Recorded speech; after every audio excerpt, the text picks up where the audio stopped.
को तो यही नहीं पता है कि अभी जल में संकट भी आ रहा है, हमें कंजर्व करना चाहिए water.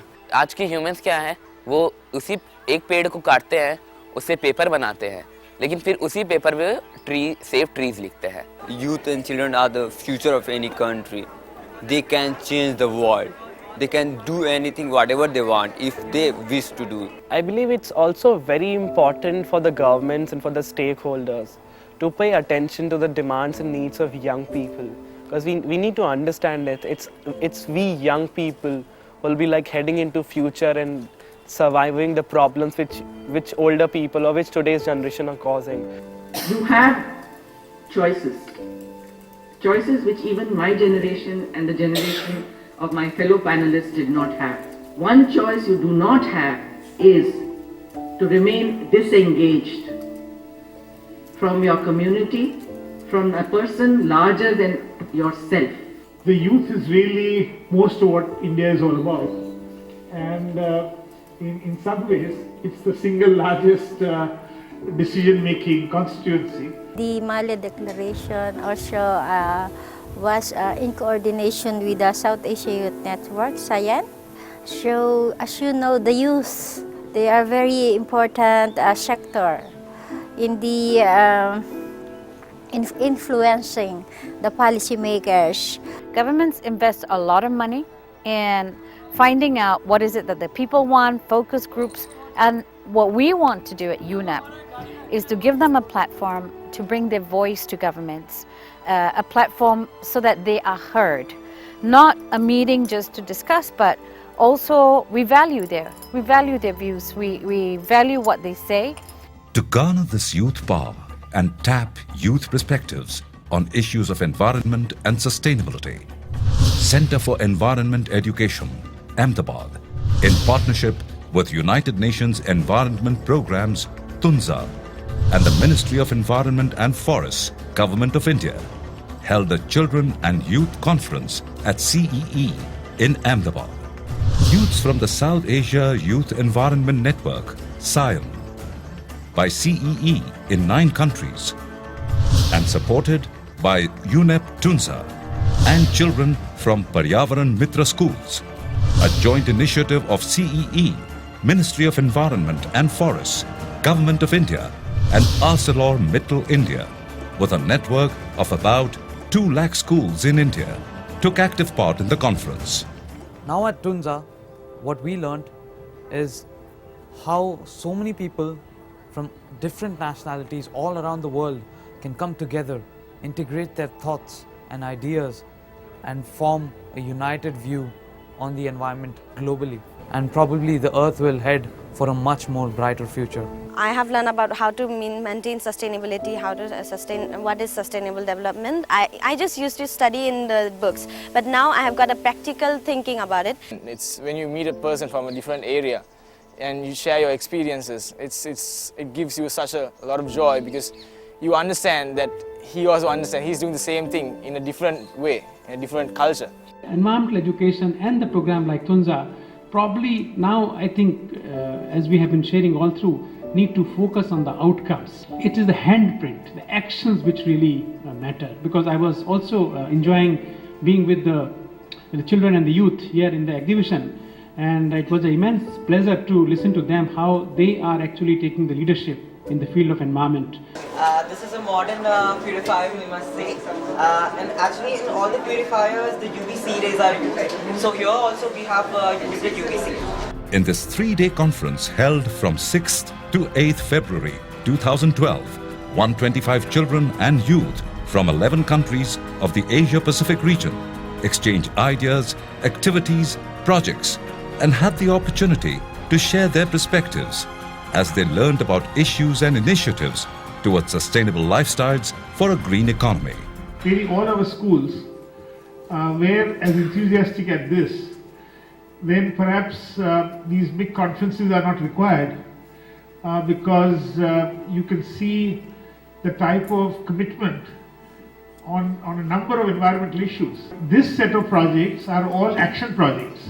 They are projects which are actually transforming or changing what is happening at the school. I proposed for a biogarden which is using totally biodegradable materials, like in place of plastic pots and earthen pots, I'm going to use coconut husk and coconut shells, and also the joints of the big bamboos which we get in the forest. What we did was we came up with activities in which we could generate programs. We conducted bake sales, we conducted fundraising events, we sold jute bags which we had created. Then we collaborated with an NGO called Karam Marg. So those were some of the fundraising activities. Of course, later on when we could build a portfolio for ourselves, we went to corporate houses asking for funds.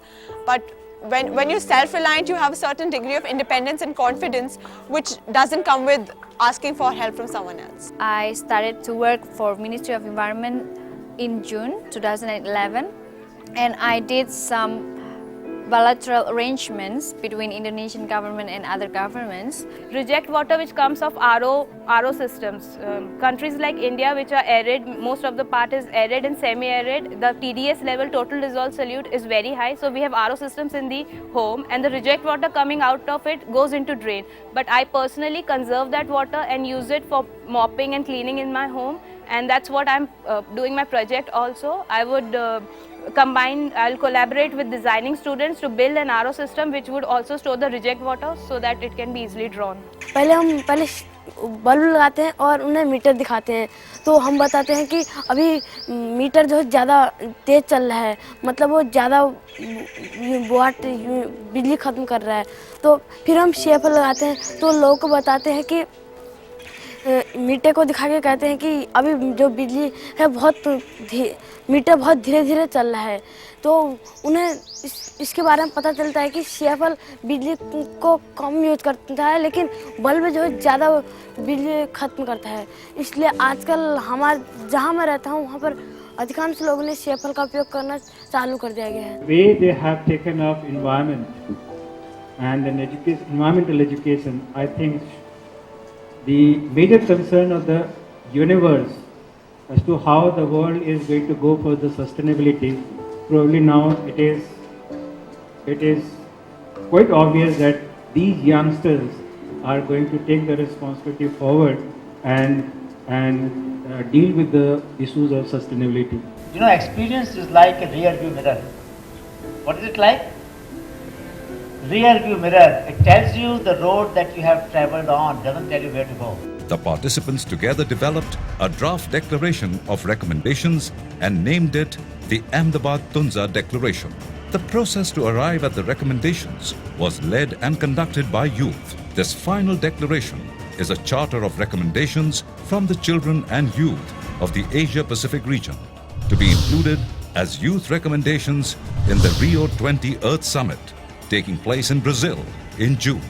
One very important thing that we should be looking at is how we must first go back to go forward. I call this my maxim because what I've seen is that we need to slow down our pace and think before we actually go. All of us are in a rat race, we're in a rush to earn money, to make an impact on society without first thinking how we're going to do it. We cannot wait what we're gonna do for our action to make our environment and our earth better. Recommendation we came up with here is to give them life skills training where they don't have to go through formal education if they don't want to. One point which is really close to my heart is about the indigenous communities. I feel that the indigenous knowledge is one thing which is, as an Indian, I feel that that's the treasure and that's the real wealth of India. And sharing the indigenous knowledge with the help of the indigenous people can bring about a huge difference in the way we live. Because at the end of the day, we realize that the lifestyles we are living need not necessarily be modified so much in order for us to be, eco-friendly. How we should have a sustainability develop index such as HDI. So we could have a rating system also where people or their state or their society are not only judged on their economical and social status, but also on the kind of work which they do, which connects them to sustainable future or sustainability projects. When you have gatherings such as this and you find that all of you coming together from such diverse backgrounds have come up with a single page of what you all want, that is cause for me for a great deal of optimism, a great deal of happiness that there is a common thread At least we all know that we have a stake in the future that you want, that we want for you. So hopefully I could take this information, go home and apply it to my country and hopefully to the world, so that we can give back to the environment, because our environment has given us food, shelter and water, and I feel like we have to give back to the environment because we are part of it. We are all charged to do something really action-based that actually affects the society in a very large scale, not only at a community level. We are thinking locally, we are acting locally, but actually thinking globally. If I go back home in my city, in my home, and I talk about that, I attended this conference, I'll be like influencing and inspiring more than 15 and 20 people in my school and in my college. And that's how it works. Please try to promote your projects and come up with your own innovative ideas where you can change the attitudes of new generation, at the same time adults, where they can direct us to go for a sustainable world in the near future. I want to give to everybody, including me also, that work hard, talk less. That's all. One good thing I learned from India is the Mahatma Gandhiji's message. Earth has enough for the need of people, but Earth does not have enough for the greed of people. And friends, let me tell you one thing, जब तक environment है तब तक हम इस दुनिया में बने रहेंगे, इसलिए उनसे पंगा नहीं लेना चाहिए. Do save your environment. If not for others, do it for yourself. Your family, and for your coming generations.